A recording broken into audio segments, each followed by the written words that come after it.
நெஞ்சும் பொய்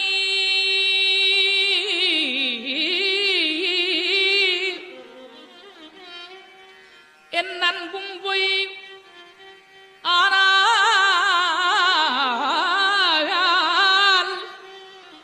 வினையேன் அழுதால் உன்னை பெறலாமே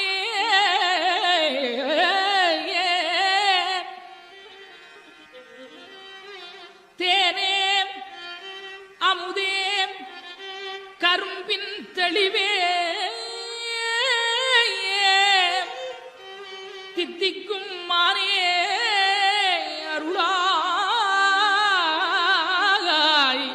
அடியேன் உனை வந்துருமாறே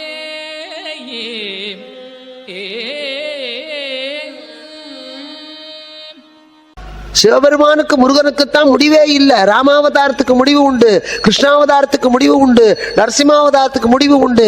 ஏன்னா ஒரு தாய் வயிற்றில் பிறந்தால் இறப்புண்டு. அவன் தான் பிறவா யாக்கை பெரியோன். முருகனை சொல்லும் போதும் செம்மான் மகளை திருடும் திருடன் பெம்மான் முருகன் பிறவான் இரவான். பிறந்தா தான். அதனால இங்கேயும் இவன் சாகக்கூடாதுன்னா முடியாதுடா. பிறந்தா செத்துத்தான் ஆகணும். அது என்னைக்குங்கிறது வேணா வித்தியாசப்படலாம். 6ல் சாகலாம், அனுபவிக்காத வயசு. 16ல் சாகலாம், அனுபவிக்க வேண்டிய வயசு. 60ல் சாகலாம், அனுபவிச்சு முடிச்ச வயசு. வண்டியில் ஏறிட்டு பயணத்தை தொடங்கிட்டா ஒரு இடத்துல இறங்கித்தான் ஆகணும். சில பேர் அடுத்த ஸ்டேஷன்லேயே இறங்குறோம், இன்னும் சில பேர் 2 ஸ்டேஷன் தாண்டி இறங்குறோம், இன்னும் சில பேர் டெர்மினஸில் போய் இறங்குறோம். ஆனால் இறங்கித்தான் ஆகணும். நம்ம இறங்க மாட்டேன்னா டிடிஆர் கழுத்தை பிடிச்சி தள்ளுவான். நீ வாங்கின டிக்கெட்டுக்கு தீந்து போச்சுராமா. டிக்கெட்டை நம்ம ஒழுங்காக வாங்கணும், அவனா இறக்க மாட்டான். டிக்கெட்டை நம்ம ஒழுங்காக வாங்கினா, காட்பாடிக்கு வாங்கினா காட்பாடியில் இறங்கித்தான் ஆகணும், இல்லைன்னா இறக்கப்படுவோம். அதே மாதிரி நாம செய்த நல்வினை தீவினை என்ற காசை கொடுத்து அந்த ஆயுள் என்ற டிக்கெட்டை எவ்வளவு தூரத்துக்கு வாங்கியிருக்குமோ அவ்வளவுதான் இருப்போம். இந்த வினைப்பயன் எவ்வளவு இருக்கோ அவ்வளவுதான். அப்படி நாம இறங்கலன்னா ஆண்டவன் எவனை விட்டு இறக்கி விட்டுருவான். எவன் தான் டிக்கெட் கலெக்டர். அவனே வர வேண்டாம், ரயில்வே ஆபீஸரே வர வேண்டாம், இறக்கி விட்டுருவான். இறங்கித்தான் ஆகணும். சுமையை சுமந்து கொண்டு போகிறவர்களும் இருக்கிறார்கள். சுமையில்லாம ஒரு சூட்கேஸ் எடுத்துட்டு ஒரு நிமிஷம் நின்னா கூட டக்குன்னு இறங்குறவனும் இருக்கான். 2 பேர் போவாங்க. தீபாவளி முடிஞ்சு அம்மா வீட்டிலேருந்து பார்க்கணுமே, ஒரு 20 பை 15 பொட்டி அதிரசத்தை ஒன்றுல இன்னொன்றில் ஒன்றுல எல்லாத்தையும். வண்டி அந்த இடத்துல 3 நிமிஷம் தான் நிற்கும். இது இத்தனையும் தூக்கிட்டு எப்படி இறங்குவீங்க? கீழே விழுந்து கால் அடிபட்டு பொட்டி உடஞ்சி அதிரசம் கொட்டி வந்துட்டு இத்தனையும். அதனால தான் லெஸ் லக்கேஜ் மோர் கம்ஃபர்ட். உன்னுடைய சுமையை குறை, சுகம் வரும். அது மாதிரி கடைசி காலம் நம்ம போற போது சுமை இல்லாம இருக்கணும்னா, சுகமா போய் சேரணும்னா, நாம பட்ட கடன், வார்த்தை கடனா இல்ல பணக்கடனா தொண்டு கடனா எல்லாத்தையும் தீர்த்தரணும். இறைவன் தான் வினை அடிப்படையில் இயக்குகிறான். இப்போ என்னுடைய நான் செய்த வினைக்கேற்ப என் அறிவை இந்த புத்தகத்தை படி அப்படின்னு அவன் செலுத்துகிறான், நான் படிக்கிறேன்.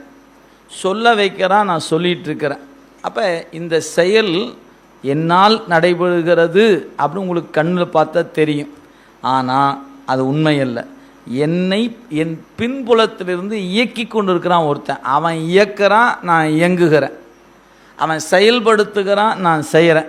இப்போ நான் இந்த புத்தகத்தை படிப்பதனால நீங்கள் பரவாயில்லையே, அவர் சிவஞான போதம் படிக்கிறாரு, சித்தியார் படிக்கிறாரு, தேவாரம் படிக்கிறார், இன்னொருத்தருக்கு சாண்டில்யன் நாவலை படிக்க வச்சிருக்கிறார், அவர் படிக்கிறார், ஆனந்த விகடன் சாண்டில்யன் அப்படி படிக்கிறார். ஏன்? அவர் செய்த வினைக்கு அந்த புத்தகம்தான் அது. ஏதோ கொஞ்சம் வினை இருக்க மாட்டேங்குது, இது நல்ல வினை, அதனால் இதை படிக்க வச்சுருக்காரு. 2 பேரும் படிக்கிறோம். படித்தல் என்ற செயல் ஒன்று தான். ஆனால் எனக்கு செய்த புண்ணியத்தின் பயனாக சிவஞான போதத்தை படின்னு செலுத்துகிறார். அவருக்கு அந்த புண்ணியம் இல்லை, நீங்கள் சாண்டில்யன் படித்தா போதுன்னு செலுத்துகிறார்.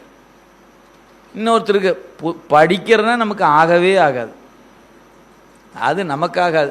வேணா ஒன்று பண்ணு, படிச்சுட்டு நீ சொல்லு, நான் வேணா கேட்டுக்கிறேன்பாங்க சில பேர். படிக்கவும் மாட்டேன், கேட்கவும் மாட்டேன். ஏன்? இங்கே என்ன தோணுதோ அதை தான் நான் செய்வேன். இப்படியும் இருக்கிறோமா இல்லையா? இருக்கிறோம். அப்போ ஒவ்வொருவருடைய அறிவும் ஒவ்வொரு வகைப்பட்டதுங்க. எல்லாருடைய அறிவு ஒரே மாதிரி இல்லை.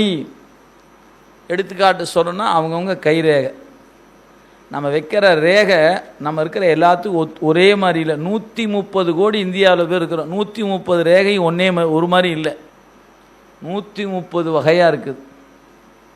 இல்லைங்களா? அதை ஒத்துக்குதான். 600 கோடி மக்கள் இருக்குமா மொத்தம்?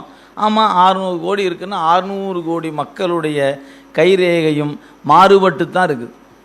ஒருத்தர் போல ஆனால் வடிவம் மனித சட்டை தான், 5 விரல் தான். ஆனால் ரேகையின் அமைப்பு எத்தனை? 600 கோடின்னா 600 கோடி வகை இருக்குது. அது மாதிரி தான் வினையின் வகையும்.